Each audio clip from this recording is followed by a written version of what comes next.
자, 오늘은 하나님께서 우리에게 주시는 말씀은 호세아 8장의 말씀인데요. 따라합시다. 탄식하시는 하나님.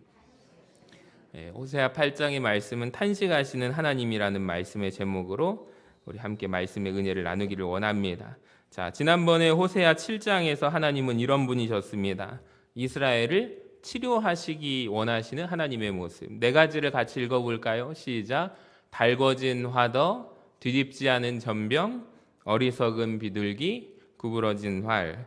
이 달궈진 화덕, 이스라엘의 상태를 드러내고 있는데 언제라도 뜨겁게 달궈져서 죄지을 준비가 있는 이스라엘의 영적인 상태. 그리고 두 번째, 뒤집지 않은 전병. 겉으로 보기에 멀쩡한 것 같고 그럴듯하게 보이지만 뒤집어 보면 하나님만이 아시죠. 속이 완전히 썩어져 있는 상태. 세 번째, 어리석은 비둘기처럼 하나님께로 나오지 않고 이리저리로 왔다 갔다 하는 모양의 그들의 모습, 또 속이는 활과 같은 모습들을 말씀을 하십니다. 그리고 오늘 8장에 이르러서 호세아 선지자를 통해서 하나님께서 이스라엘의 죄악을 드러내시는데 드러내면 드러낼수록 너무나도 그 죄악이 관영하여 상태가 심각합니다.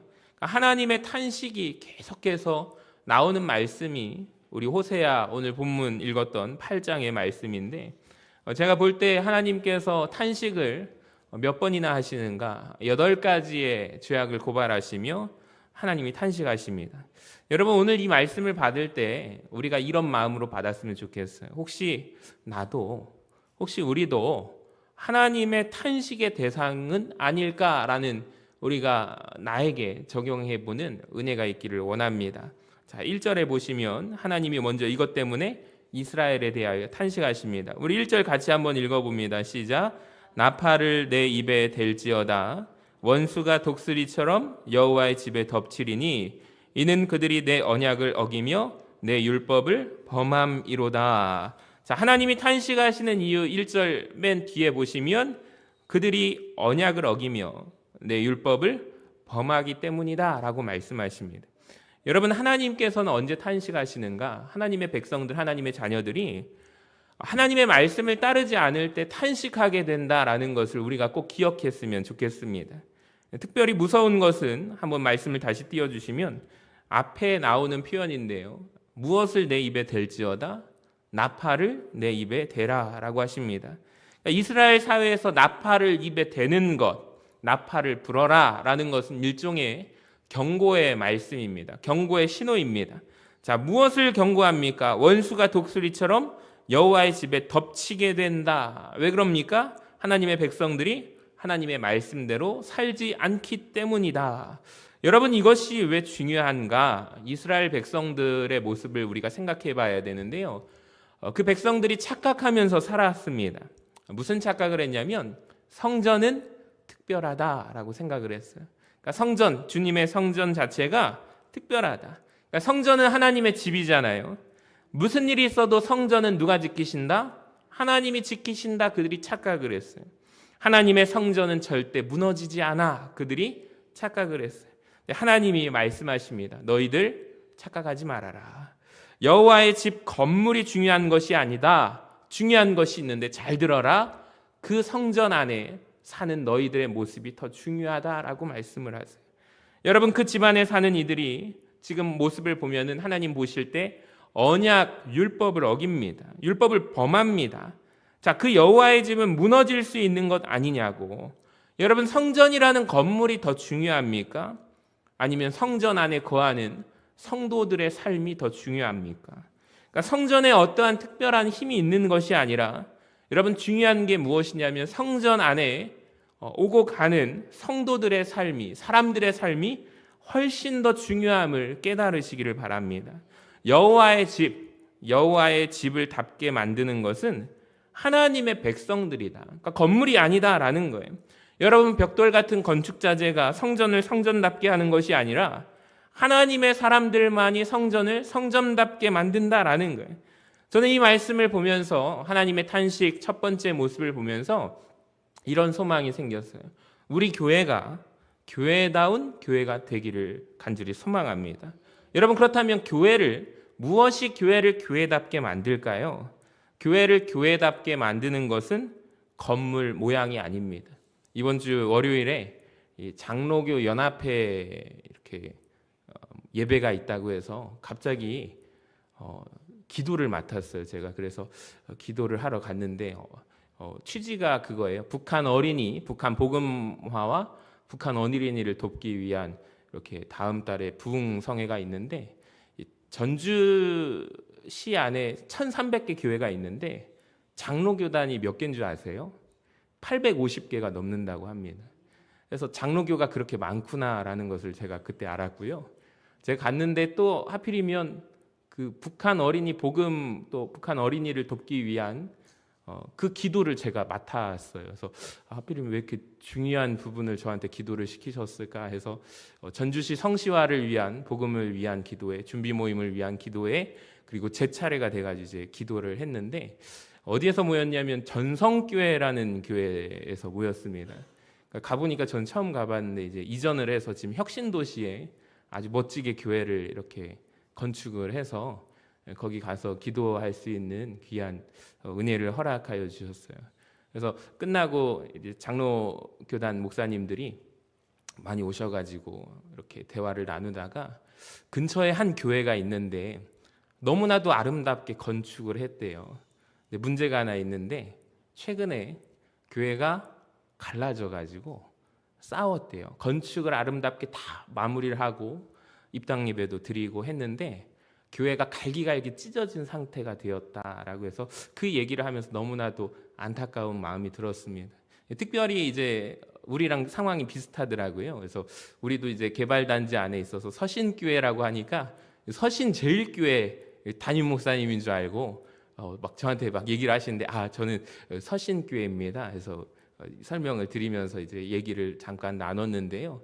우리 교회도 이제 건축 단지 안에 이렇게 개발 사업가 있는데 전성교회 목사님이 특별히 이렇게 인사 나누시고 교회 얘기를 해주시더라고요. 그래서 잘 대화를 하면서 또 오늘 말씀을 묵상하는 가운데 건축을 잘 한다 할지라도 여러분 교인들이 다 찢겨지고 분란이 일어나는 교회 모습 하나님께서 기뻐하실까? 그렇지가 않겠다라는 생각이 들었습니다. 그러니까 중요한 것은 무엇이냐?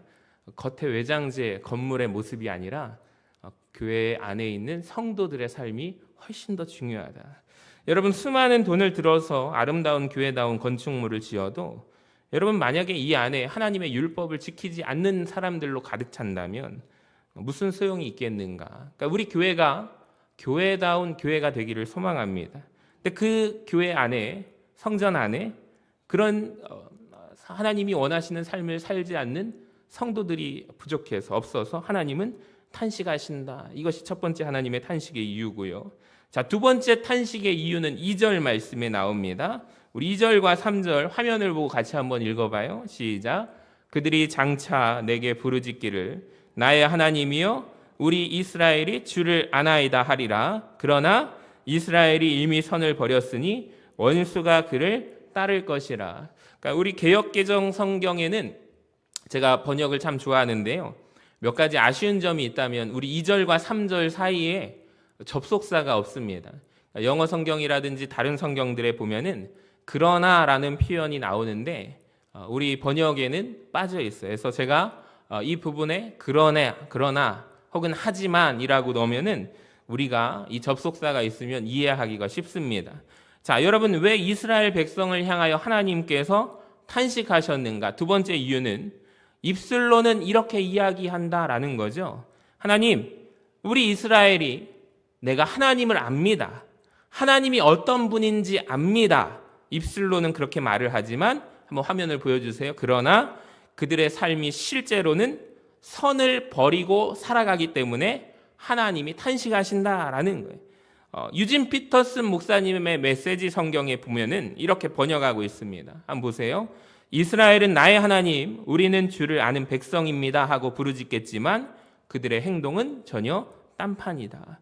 여러분 누구를 향하여 하나님이 탄식하십니까? 입술로는 우리가 하나님을 압니다. 하나님은 살아계신 나의 구주이십니다. 하나님은 나의 주님이 되십니다 라고 말하지만 실제 우리의 삶에서는 하나님이 안 계신 것처럼 살아요.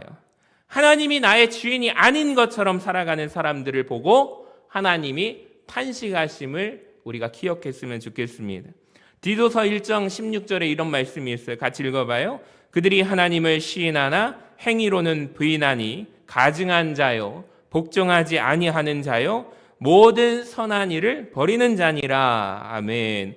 여러분, 우리 가운데 이런 탄식의 대상이 있을까 두려워할 수 있기를 원합니다. 그러니까 우리가 입술로는 내가 하나님 사랑합니다, 내가 하나님을 인정합니다.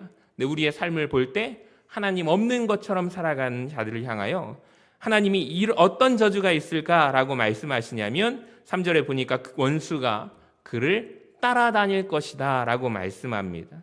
여러분, 무섭지 않습니까? 1절 말씀에 보니까 여호와의 집에 덮친다 라고 되어 있는데 이제는 3절에는 원수가 우리를 따라다닌대요. 여러분, 시편 23편의 말씀에 보면은 하나님께서 우리에게 약속하신 그 약속이 무엇입니까? 나의 평생에 그의 선하심과 인자하심이 정녕 나를 따르리니 따라온다라고 말씀하십니다. 입술로 하나님을 섬기는 자, 삶으로 하나님 없이 살아가는 자, 저버린 자에게는 원수가 그를 따라다닌다, 대적이 그를 따라다닌다라는 것입니다. 여러분, 얼마나 불행한 삶입니까? 우리가 이런 존재 되지 않기를 주님의 이름으로 간절히 축원합니다. 세 번째 하나님의 탄식을 볼까요? 계속해서 이야기하시는데 4절 앞부분을 보세요. 그들이 왕을 세웠으나 내게서 난 것이 아니며 그들이 지도자들을 세웠으며 내가 모르는 바래요. 그러니까 주님의 탄식 또 한 가지는 무엇이냐면 지도자에 대한 문제를 말씀하십니다.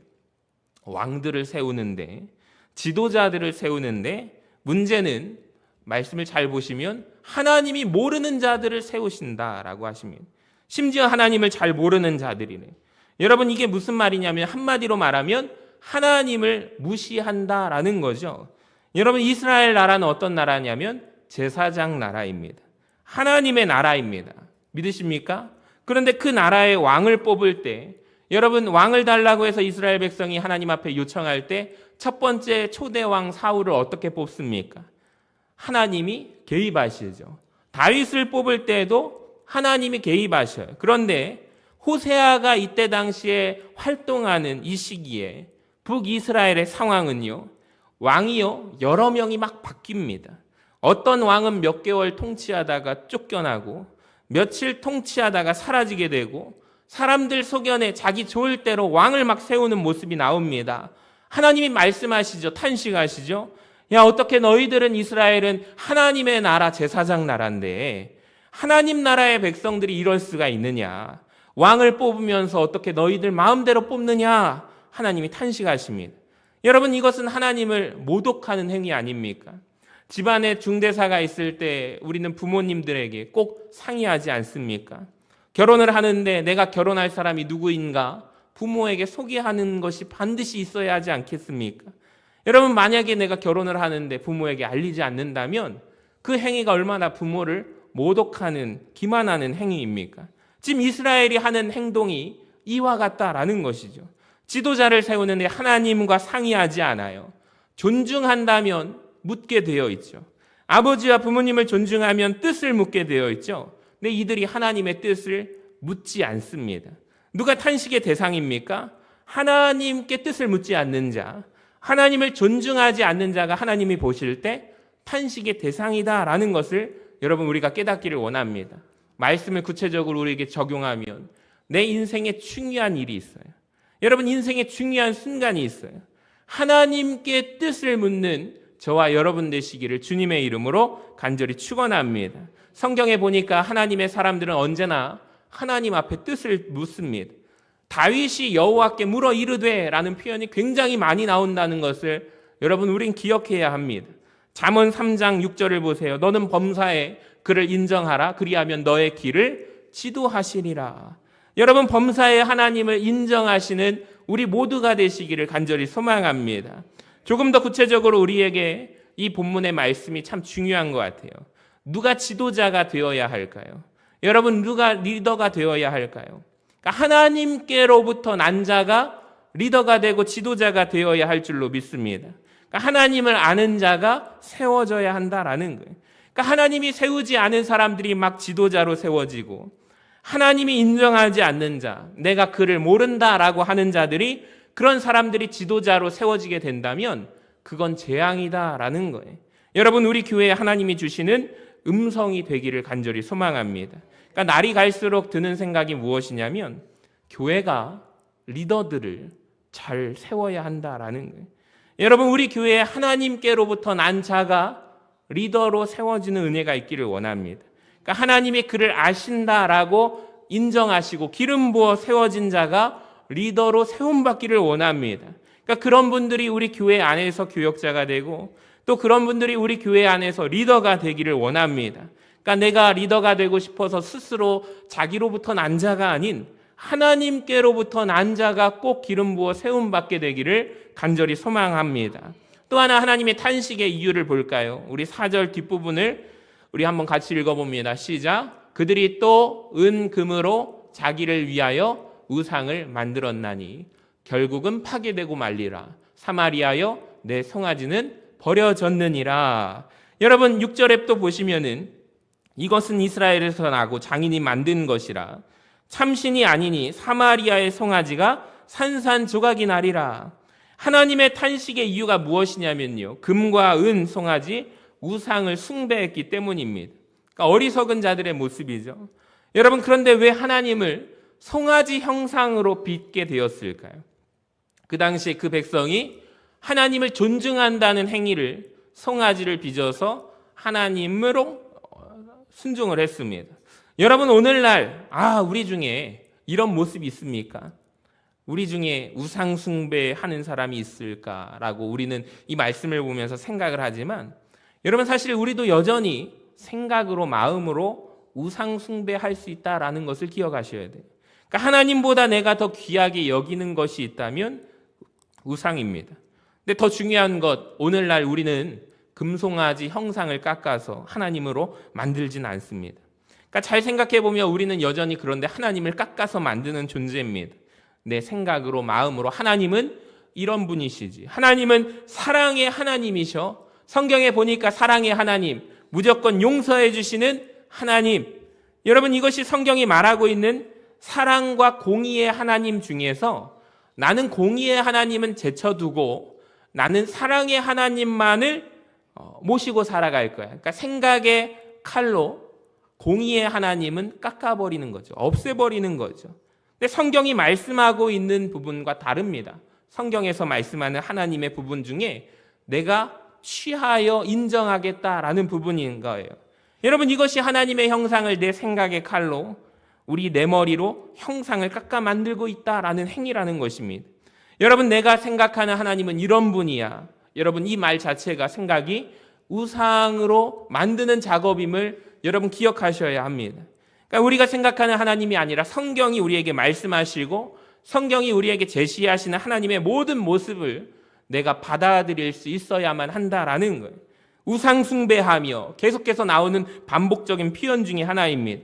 여러분, 우상에 대한 이야기를 하거나 성경에 꼭 덧붙이는 말씀이 있는데요. 잘 보세요. 4절과 오늘 본문 5절, 6절에 보면서 우상에 대한 이야기를 하다가 하나님께서 7절에 이렇게 결론을 내리십니다. 우리 7절 같이 한번 읽어봐요. 시작. 그들이 바람을 심고 광풍을 거둘 것이라. 심은 것이 줄기가 없으며 이삭은 열매를 맺지 못할 것이요 혹시 맺을지라도 이방 사람이 삼키리라.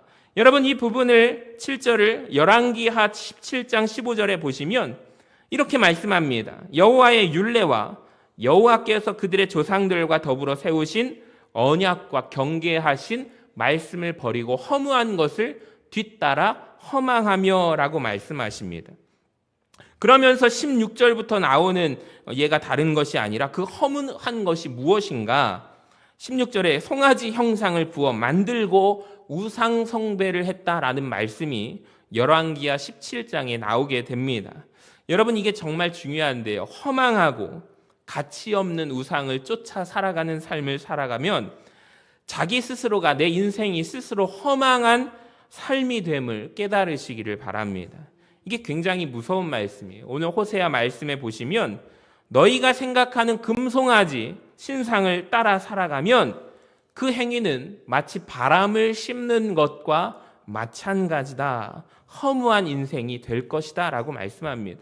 여러분, 하나님이 아닌 것을 어떠한 우상 삼아 여러분이 추구하고 살아가실 때 그 끝은 무엇인가? 허무한 허무한 인생이다라는 것을 우리가 기억하시기를 바랍니다. 여러분이 만약에 마음속에 내가 명예를 가지고 살아가고 쫓아간다면, 인생으로 우상으로 삼고 살아간다면 그 끝은 무엇이래요? 허망한 삶이다. 여러분, 허망한 삶을 쫓아가는 자의 삶은 끝이 허망하게 되어 있다라는 거예요.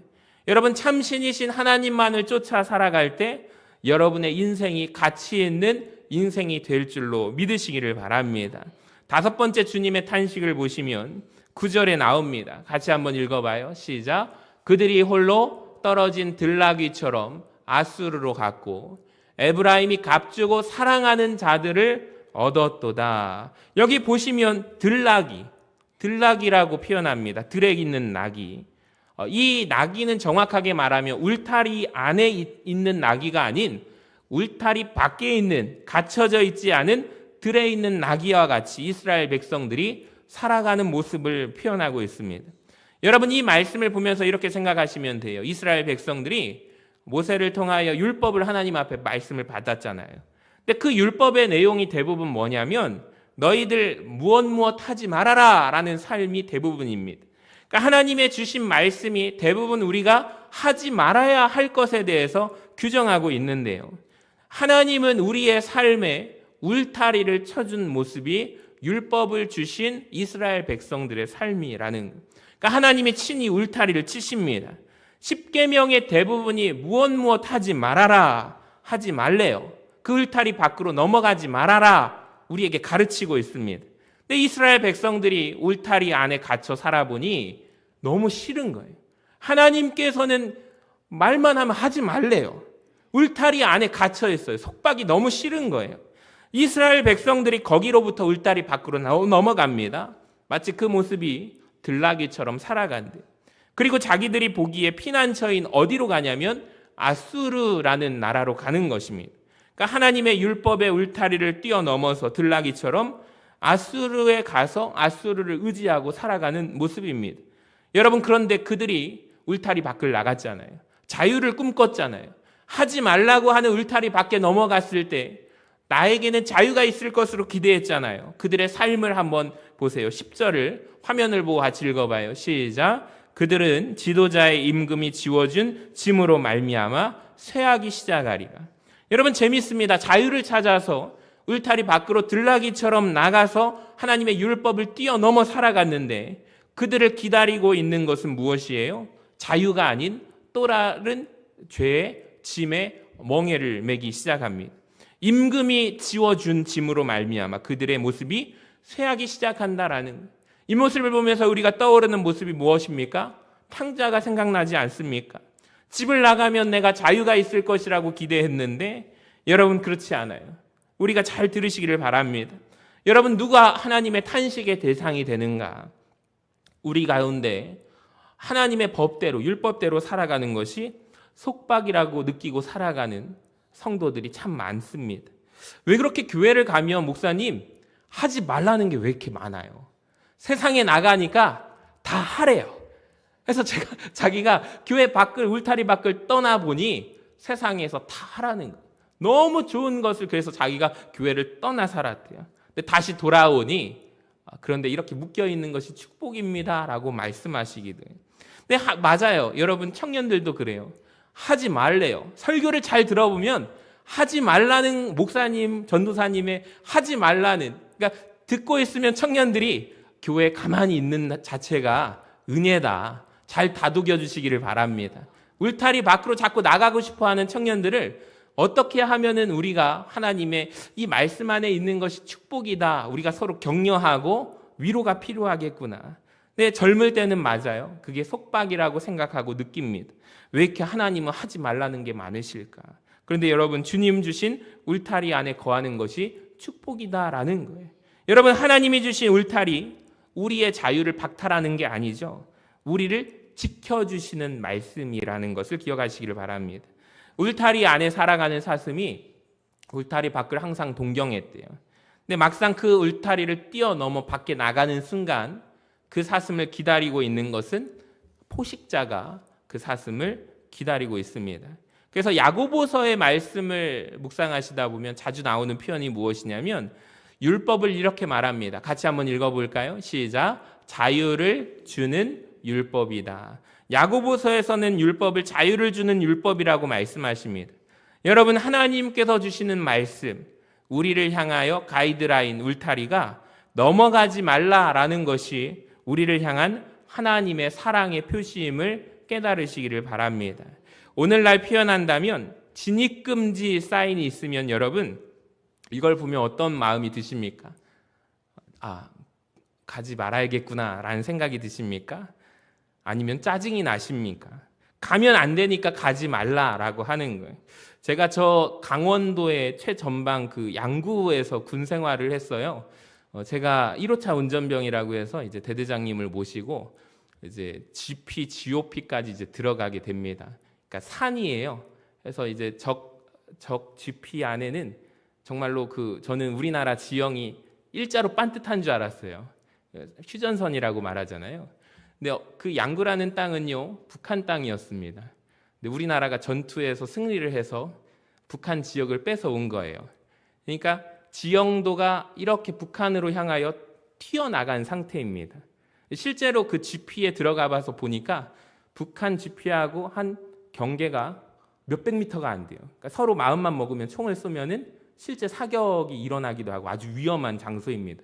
만약에 반듯하다면 거리가 이렇게 되니까 이렇게 유지할 수 있는데 굉장히 어려운 지역입니다. 근데 거기에 가보면 차를 타고요. 말이 그렇죠. 저희 부대에서 GOP를 순찰을 할 때 가면 한 2시간 정도를 산을 볼볼볼 해가지고 올라가서 이렇게 포병이었거든요. 그래서 관측병을 내려주고 파견하면 3개월 후에 6개월 후에 그 친구들 다시 데리고 오는 역할을 해요. 근데 데리고 들어가서 다른 이제 나오는 친구를 태우고 다시 부대에 내려주기도 합니다. 근데 제 기억에 뭐냐면 그 사건 사고가 자꾸 나오는데 민간인 사건이 1년마다 한 번씩 보고가 돼요. 뭐냐면 진입금지하는 지역이 뭐냐면 지뢰가 매설되어 있어요. 그러니까 지뢰가 있어가지고 잘못 들어가면 위험하니까 접근 금지라고 했는데 사람들이 은근히 많이 들어갑니다. 주로 누가 들어가냐면요. 초보들은요. 처음 온 사람들은 절대 안 들어가요. 여긴 지뢰밭이구나. 근데 전문가들이 들어가요. 그중에서 10만이라고 하시는 분들이 들어갑니다. 그분들은 이제 잘 다니던 길이 있다 보니까 이제 특별한 일, 이제 뭐 비가 많이 와서 이제 목함지뢰가 이렇게 옮겨 다닐 때가 있어요. 그때 빼고는 아주 잘 다니시는데 이분들이 언제 사고가 나냐면 1년에 한 번씩 이 지뢰가 밟으셔가지고 이렇게 사건 사고가 나는데 보통 해가 떨어지면 이제 정리하고 돌아가야 되잖아요. 근데 이제 해가 떨어지기까지 욕심이 나는 거예요. 발견을 했어요. 그러다가 이제 해가 떨어진 상태에서 길을 잃어버린 거예요. 그러다가 전문가 15년, 30년 그쪽 지역에서 하도 매일매일 왔다 갔다 했는데 사고는 그렇게 불시에 일어나게 되는 거예요. 그걸 보면서 참 들어가면 안 된다라는 것을 왜 들어갈까라고 했던 저의 의문점이 이렇게 가만히 보니까 그런 사고가 난다라는 거예요. 들어가면 안 되는 것을 오히려 알면서도 들어가는 모습. 그러니까 주님이 넘어가지 말라라고 하는 것을 넘어가는 인생. 그 모습은 들나귀와 같은 인생이다. 여러분, 우리가 그런 인생이 되지 않기를 바랍니다. 6번째 하나님의 탄식 11절을 같이 읽어봐요. 시작. 에브라임은 죄를 위하여 제단을 많이 만들더니 그 제단이 그에게 범죄하는 것이 되었도다. 여러분, 이게 무슨 말이냐면 죄를 지었으면 속죄제가 있어요. 죄를 하나님 앞에 고백하는 속죄제. 그러니까 죄를 짓고 이제 앞으로 용서받을 것을 위해서 이 사람들이 어떤 행동을 하느냐? 제단을 많이 만드는 거예요. 그러니까 하나님이 그 모습을 보고 탄식을 하십니다. 오히려 죄를 위하여 제단을 만든다라는 거예요. 그러니까 주님의 탄식의 대상은 수많은 제단이 있다라는 거예요. 여러분, 그 제단은 다름 아닌 그에게 범죄하는 거예요. 그러니까 이를테면 죄를 지면 또 내가 하나님 앞에 나와서 예배드리면 되지. 13절에 보니까 부연 설명이 되어 있네요. 그들이 내게 고기를 제물로 드리고 먹을지라도 여호와는 그것을 기뻐하지 아니하고 이제 그들의 죄악을 기억하며 그 죄를 벌하리니 그들은 애굽으로 다시 가리라. 그러니까 성경에서 애굽은 항상 세상을 상징합니다. 예배는 드립니다. 근데 예배 후에 또 어디를 가요? 세상으로 가요. 그러니까 오늘날에도 수많은 예배가 있습니다. 우리 교회도 보시면 예배가 참 많습니다. 주일 예배가 있고요. 수요 예배가 있어요. 우리가 수요 기도회로 부르죠. 그리고 새벽 예배는 화요일부터 주일까지 있습니다. 그러니까 예배와 예배 사이가 하나님이 원하시는 것은 우리가 예배를 드리고 나서 또 그 다음 예배로 나오기까지 그 사이사이에 하나님의 말씀을 받았잖아요. 지켜 행함으로 하나님을 기쁘시게 하는 자들이 되어야 하는데, 예배를 드리고 세상에 나가서 또 죄를 짓고 하나님 앞에 또 와서 예배를 드리고 또 죄를 짓는 이 반복되는 이스라엘 백성의 모습을 바라보면서 하나님이 탄식하신다라는 거예요. 여러분, 이 모습이 또 우리의 모습이 될 수도 있다라는 것입니다. 7번째 주님의 탄식 12절을 보세요. 내가 그를 위하여 내 율법을 만 가지로 기록하였으나 그들은 이상한 것으로 여기도다.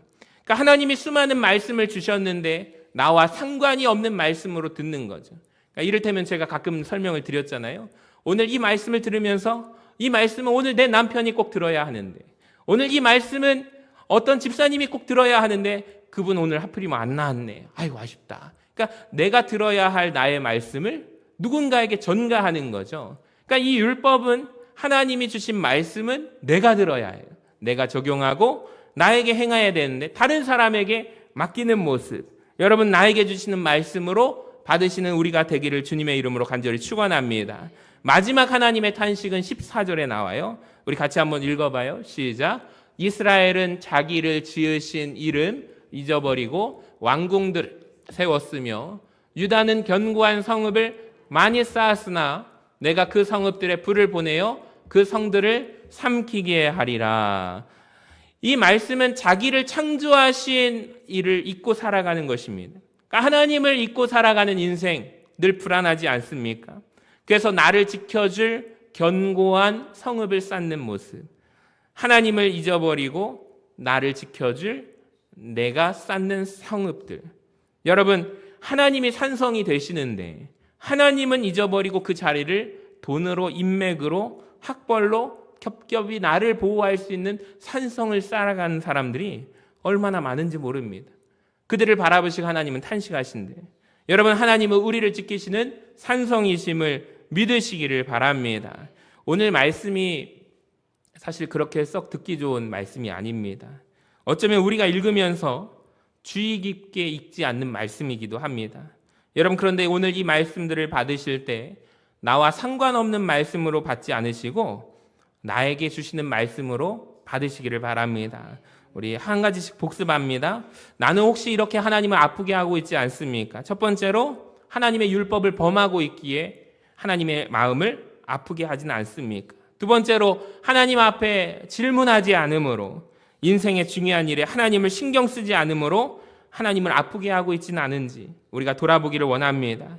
금송아지 우상은 만들진 않아도 하나님에 대한 부분을 내가 깎아 만들어 놓고 있지는 않은지, 여러분 들나귀 같은 홀로 떨어진 삶을 꿈꾸며 여호와의 율법을 속박으로 그 울타리 밖을 넘어가면 자유가 기다리고 있을 것이라고 생각하고 있지는 않는지 우리가 돌아보기를 원합니다. 여러분, 순종하지 않으면서 예배를 많이 드리는 이들이 하나님을 아프게 할 수 있다. 하나님이 기록하신 많은 율법 가운데 나와 상관없는 것으로 여기는 자들이 하나님 마음을 아프게 할 수 있다. 하나님이 나의 창조주가 되시고 우리의 산성 되시는데 나를 지켜줄 다른 성읍들을 켜켜이 쌓는 우리의 모습이 하나님을 아프게 만들 수 있다. 여러분, 이것을 깨닫는 밤 되기를 원합니다. 그렇다면 누가 하나님을 기쁘시게 할까요? 오늘 여러 가지의 탄식을 뒤집으시면 돼요. 그럴 때 우리의 삶의 모습이 주님 원하시는 삶으로 살아갈 때 여러분, 번듯한 건물이 아닌 성도다운 성도가 있는 교회가 되기를 원합니다. 말씀을 지키는 성도가 되기를 원합니다. 입술로만 고백하지 않고 내 삶으로 주님을 인정하는 성도가 되기를 원합니다. 범사의 하나님을 존중하시기를 바랍니다. 여러분, 등글라기 같은 삶이 아니라 오직 하나님만 붙들고 살아가시는 성도 되시기를 바랍니다. 예배와 예배 사이에 하나님을 기쁘시게 하는 성도, 하나님이 기록하여 우리에게 주신 말씀을 지켜 행하는 성도가 되시기를 바랍니다. 마지막으로 하나님은 나의 산성이 되신다. 하나님을 기쁘시게 하는 우리 모두가 되시기를 주님의 이름으로 간절히 축원합니다.